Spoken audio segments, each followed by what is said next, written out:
manzo Allah sallallahu alaihi wasallam ina ga yana ke cewa la yu'minu ahadukum hatta akuna ahabba ilayhi min walidihi wan nasu ajma'in.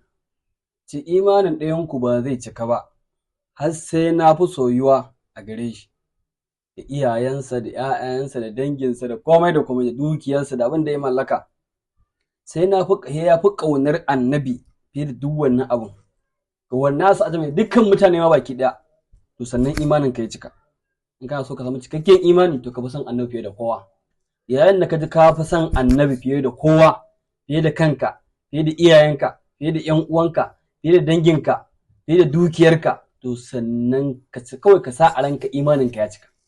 Amma yayin da ka ji ka fi son wani abu kuma da bayan manzo Allah, ka ji ka fi son kaza ko kanka ko dan wani abun nan naka, ka ji ka fi son sa fiye da son da kake wa annabi, to ka sa imanin ka bai cika ba da sauranka.